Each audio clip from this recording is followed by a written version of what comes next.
It was 3 days before Christmas, and Mason was alone in the house. The 15-year-old's parents had left to go look for new furniture.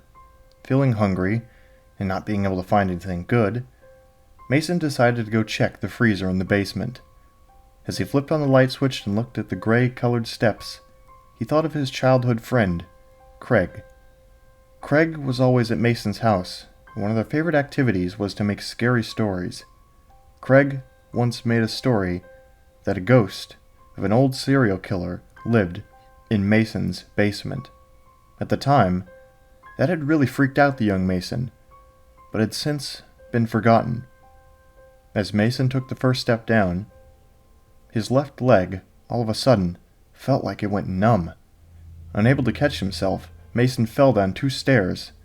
With his full weight, landed on the square basement platform right on his left knee. Mason immediately cried out in pain and thrashed on the platform, which connected to more steps, and finally, the basement floor.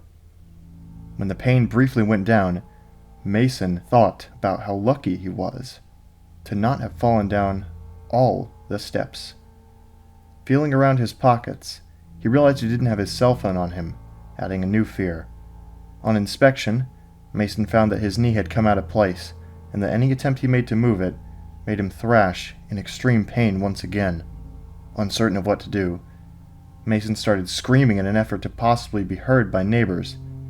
As Mason half sat and half lay with varying degrees of pain going through his leg and side, he considered other options.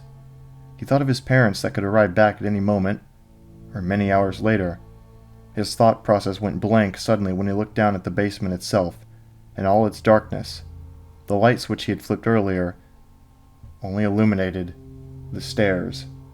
Mason's parents kept a wide array of things in the basement, ranging from several tall shelves to the freezer, and then an uncountable amount of bins.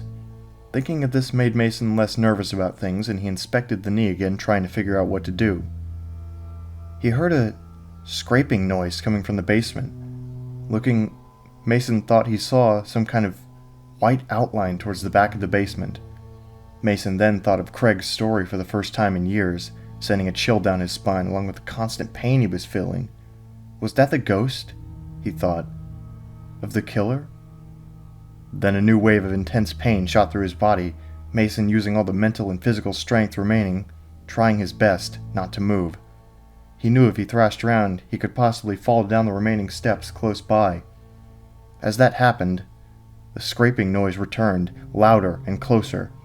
Mason refused to look in the direction of the noise, but to his own surprise, called out to Craig. No response, just a sudden silence. Then the light above him started to flicker, drawing his attention toward the light. If the light went out and help didn't come soon, Mason feared for his life.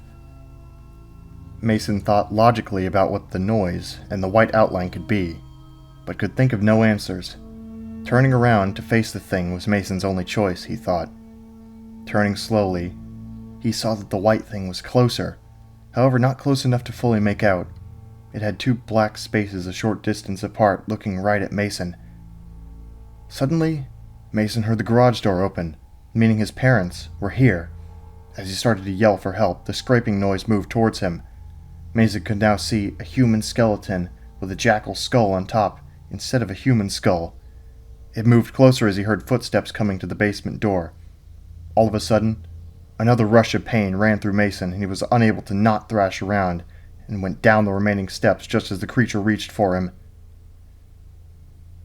The smell of fresh coffee awoke him. As Mason looked around, he noticed he was in the hospital, heavily bandaged up, and that his parents were there. His parents explained the injuries he had suffered, and how lucky he was that he hadn't went down the main flight of stairs until they got there. When asked what happened, Mason left out the part about the creature and the noises to everyone but Craig. Craig said it could have just been some kind of illusion brought on by the stress and pain somehow, but Mason really doubted it. Mason reminded Craig about the serial killer story in the basement from the childhood stories, and how he had first thought it was that. Then Craig said how he last remembered that the last story Mason had told him was about a skeleton with a jackal skull.